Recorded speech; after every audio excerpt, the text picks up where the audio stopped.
selamat siang. Waalaikumsalam. Gimana kabarnya, sehat? Alhamdulillah Bu, sehat. Sehat ya, oke. Sehat. Ya Pak, ini berhubungan kan ini saya sedang melakukan pendidikan guru penggerak ya, dan salah satu tugas dari pendidikan guru penggerak ini harus mewawancarai Bapak gitu sebagai kepala sekolah institusi kita gitu ya.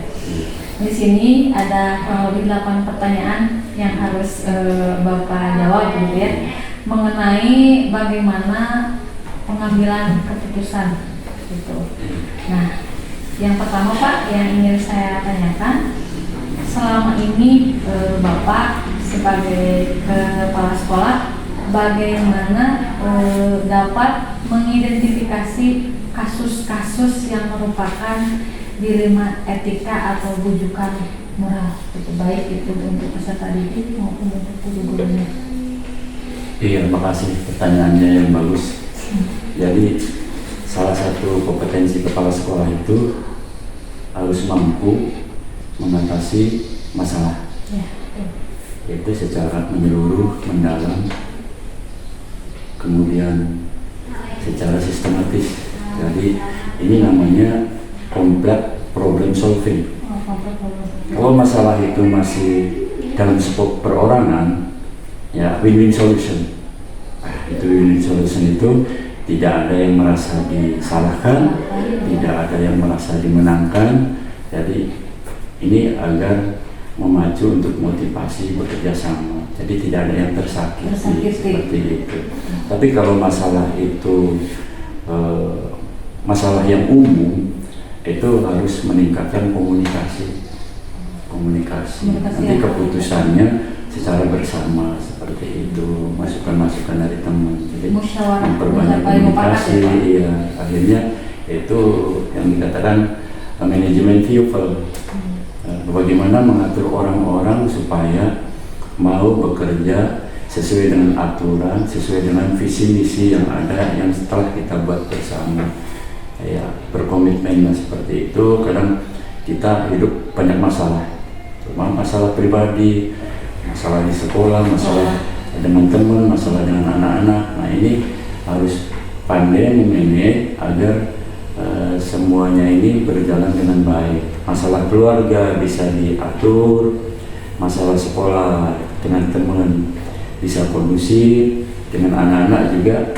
Nah, kita tuh tidak dibenci lah sama anak-anak seperti itu, dicintai sama anak-anak, sehingga anak-anak itu yang nggak suka sekolah, alih-alih dari rumah yang kurang perhatian dari orang tuanya karena susah ekonomi apa itu, akhirnya rajin ke sekolah gara-gara ibunya yang baik seperti ibunya sendiri, seperti itu kira-kira ya.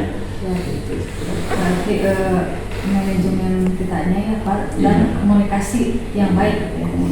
Nah, baik, pertanyaan yang kedua, selama ini bagaimana Bapak menjalankan pengambilan keputusan di sekolah kita ini, terutama kasus-kasus di mana ada dua kepentingan yang sama-sama benar tadi ya, atau sama mengandung nilai kebajikan. Jadi dua nilai itu sama-sama memiliki kebenaran dari Pak, tapi dari dua itu Bapak harus memutuskan atau mengambil keputusan. Nah, kira-kira bagaimana Bapak menjalankan keputusan itu? Iya, itu salah satu kompetensi kepala sekolah juga harus berani mengambil keputusan, dan keputusan itu yang utama harus bermaslahat.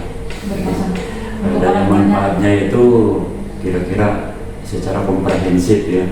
Jadi bukan untuk kepentingan pribadi atau golongan, tapi untuk kemajuan sekolah.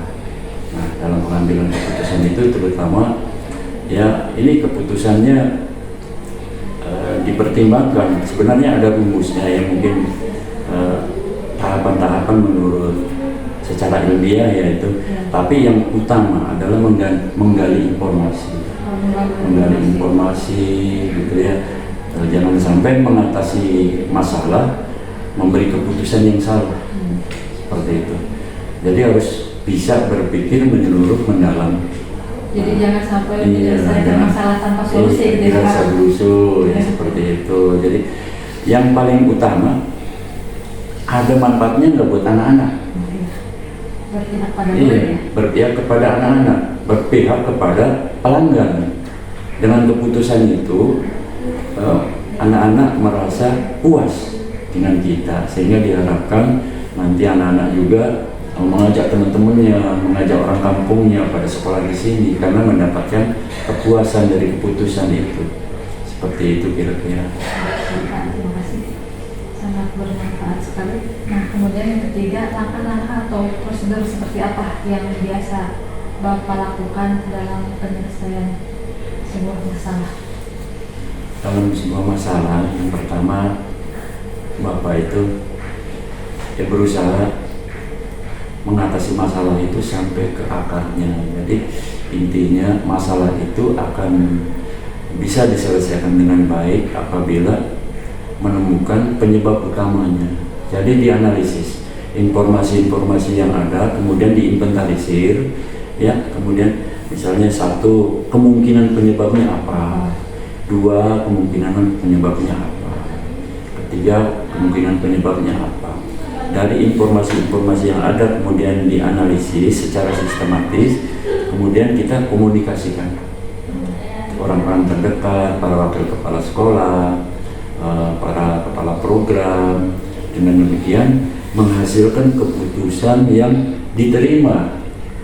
Di samping keputusan itu berasal dari sumber masalahnya, juga keputusan itu diterima oleh teman-teman karena kepala sekolah tidak bisa bekerja sendirian.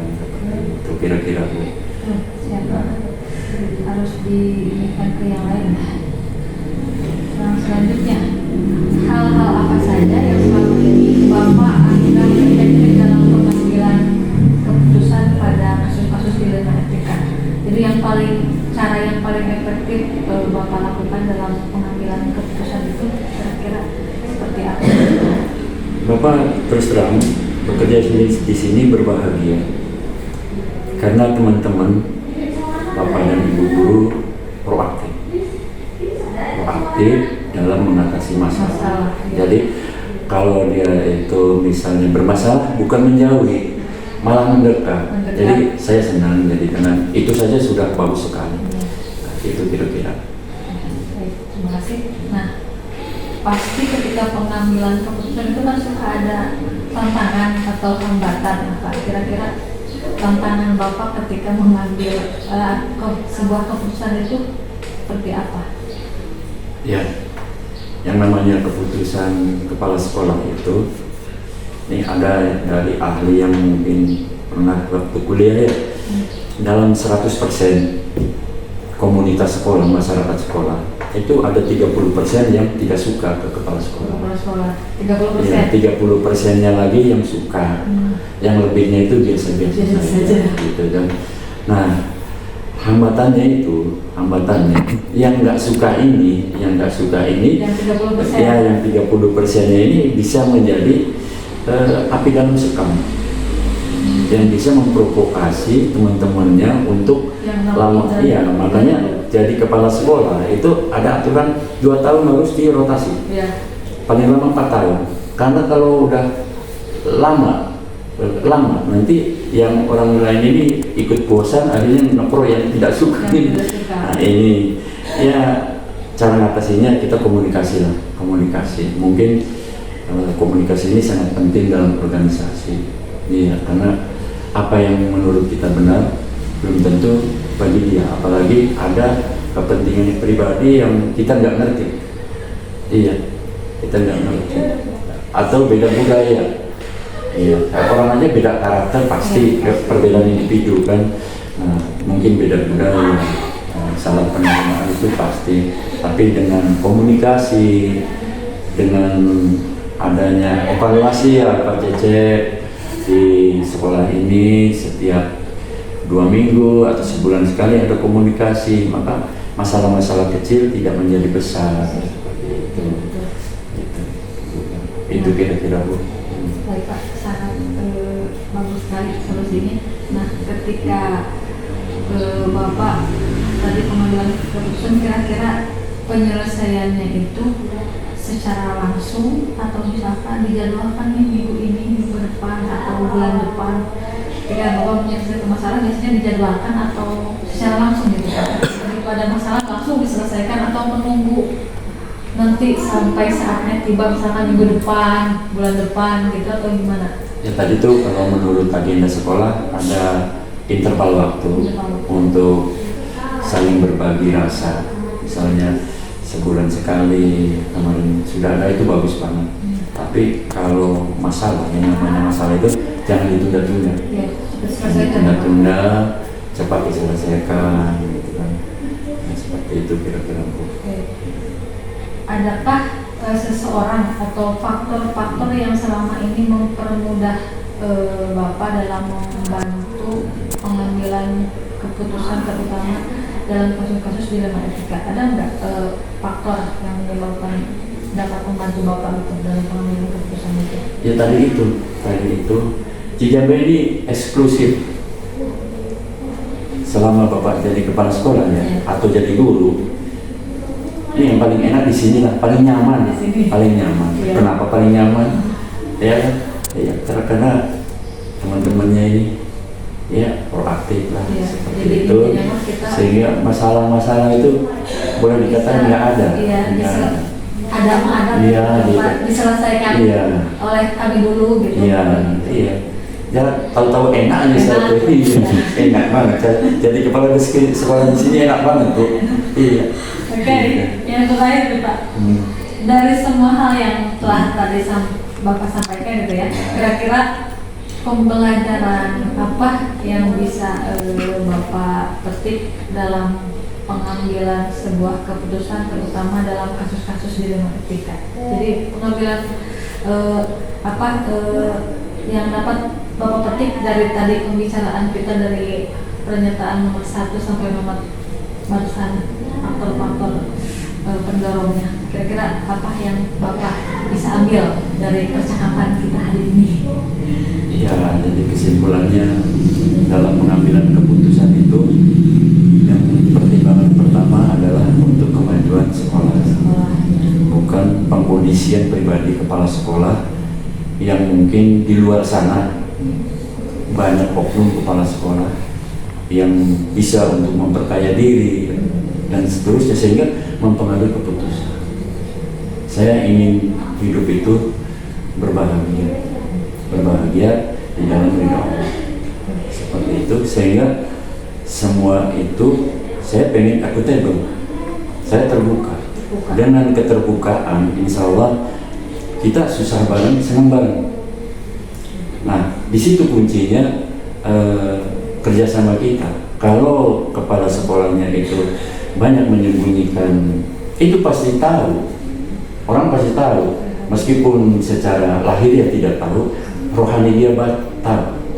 Kalau saya ini pembohong, kalau saya ini koruptor. Nah, dengan jujur seperti ini, insya Allah. Nah, mungkin teman-teman juga apa sih itu? Iya, kenapa enggak kita bareng-bareng aja bekerja dan seperti ya? Nah, alhamdulillah, Bapak ini ya jujur, Bapak berbahagia di sini. Karena Bapak sakit saja, sehingga Bapak ada kendala seperti itu. Seperti itu. Bapak sangat betah di sini. Iya, karena teman-teman semuanya itu bisa mengatasi masalah sendiri-sendiri. Iya. Yang Bapak takutkan kalau Bapak itu datang kesiangan, guru-guru belum datang, apalagi siswa. Ternyata Alhamdulillah. Alhamdulillah. Saya tidak takut ada banjir melanda, ada topan melanda seperti itu. Begitu teman-teman ini begitu kuatnya ya.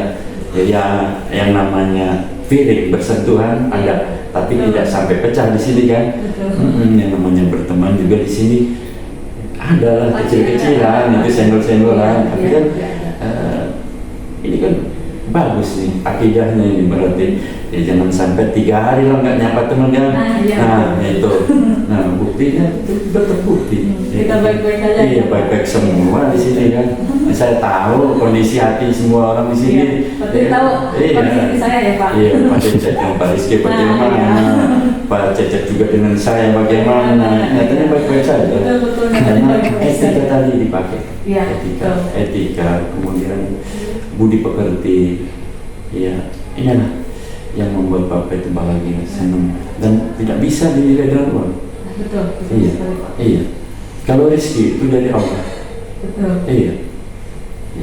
Saya benar kata Pak Dedi. Pak, di Jambi itu nggak ada uangnya jadi kepala sekolah. Tapi kenapa saya bisa beli mobil? Iya.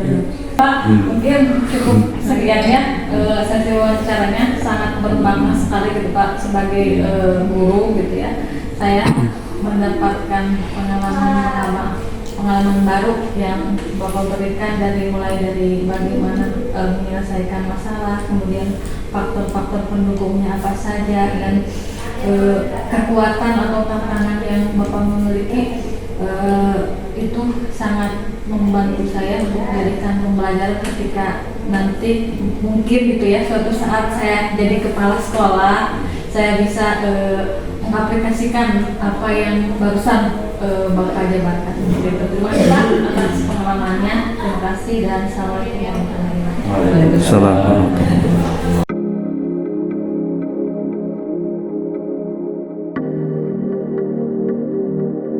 Assalamualaikum Pak, selamat pagi. Selamat pagi.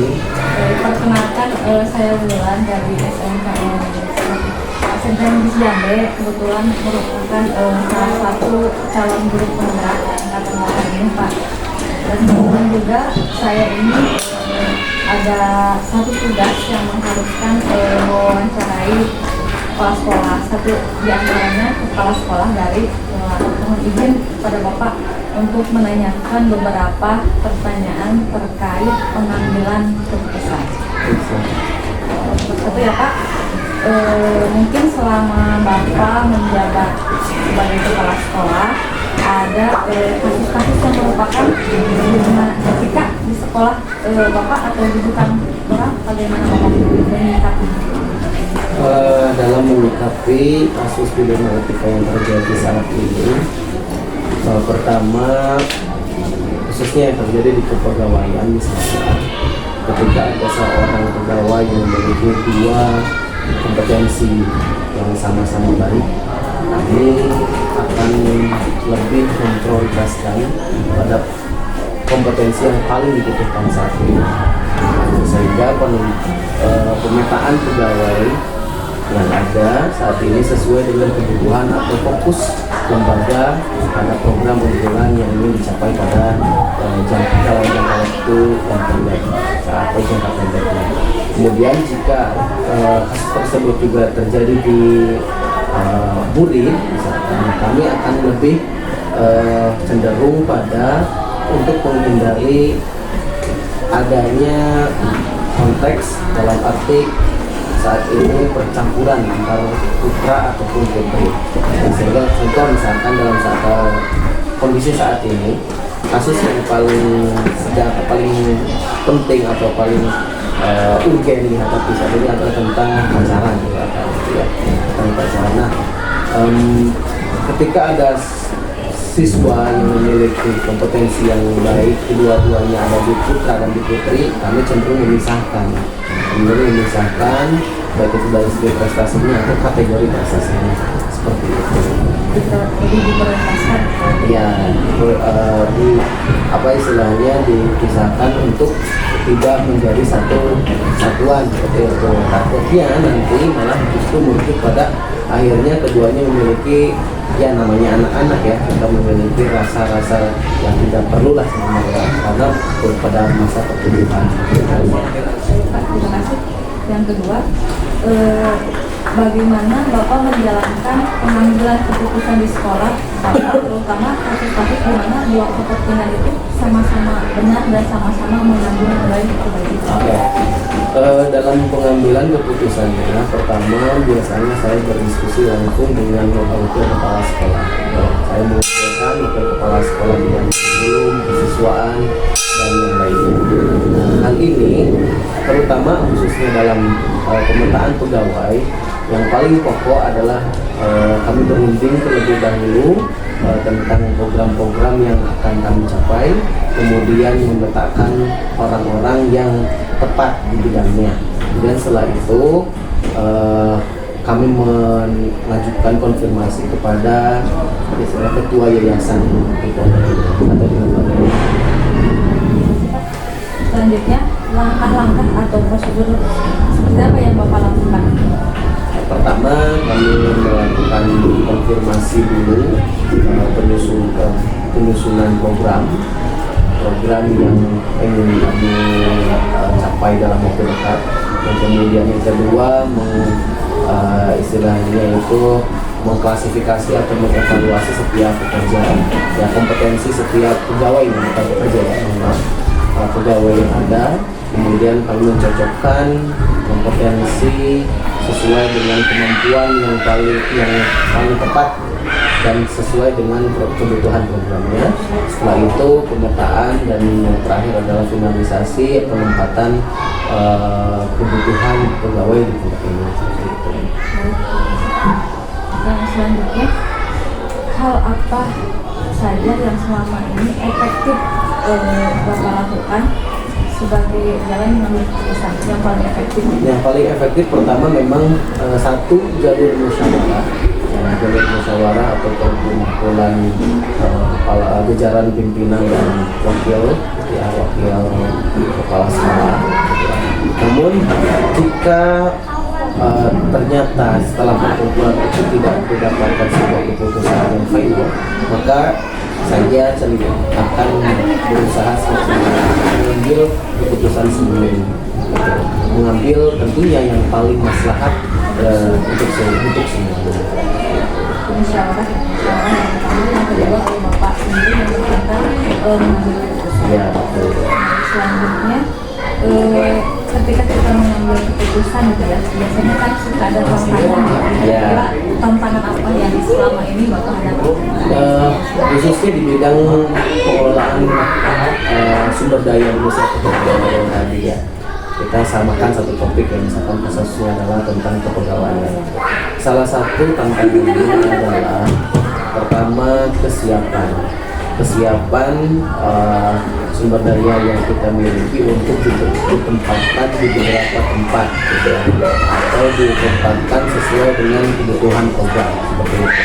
Terkadang mereka dianggap siap untuk mengerjakan program tersebut, namun dalam dirinya justru dalam arti dia belum memiliki pengalaman di bidang tersebut. Dan pada akhirnya kita harus melakukan bimbingan dan bimbingan ini membutuhkan waktu yang seharusnya kita bisa bergerak lebih cepat, tapi harus melakukan bimbingan terlebih dahulu seperti itu. Adapun penolakan sejauh ini sih belum pernah ada. Pasti mau walaupun pasti mau ya, untuk ditempatkan karena sesuai dengan kualifikasinya. Nah, yang kedua memang terkadang bisa jadi adanya kesalahan disebutnya itu penempatan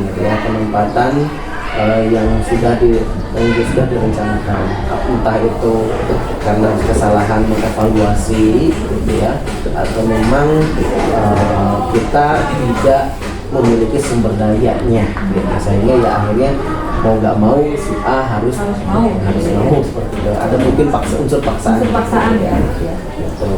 Nah, kira-kira ketika ada masalah seperti itu, ada jadwal tertentu nggak untuk penyelesaiannya? Kalau misalkan dijadwalkan, misalkan minggu ini harus selesai, atau misalkan 2 minggu atau bulan depan harus selesai, ada targetnya enggak? Untuk penyelesaian setiap masalah, apapun masalahnya, di lembaga kami sudah menetapkan rapat mingguan. Rapat mingguan ini selalu membahas pada 3 hal. Yang pertama itu tentang sistem pembelajaran, yang kedua sistem pengasuhan, dan yang terakhir adalah sistem kerumah tanggaan atau dalam arti operasional lembaga seperti itu. Nah, adapun untuk masalah-masalah khusus ya itu selalu ditangani langsung dengan cepat, jadi tidak mengatur jadwal tertentu. Ya. Justru ketika hal itu dihadapi langsung diselesaikan dalam waktu yang pada saat waktu masalah itu muncul. Yang selanjutnya, adakah seseorang atau faktor-faktor yang selama ini mempermudah Bapak dalam membantu dalam penyelesaian masalah ini? Ketika saya kesulitan mencari solusi yang istilahnya mengambil suatu keputusan, tentunya saya meminta pada rekan kerja ya, atau mungkin dalam struktural disebut bawahan, yaitu wakil kepala sekolah ya, untuk menyampaikan pandangannya. Saya ungkapkan dulu keputusan yang akan saya ambil, kemudian meminta kritik atau meminta pandangan lain dari wakil kepala sekolah terkait keputusan saya.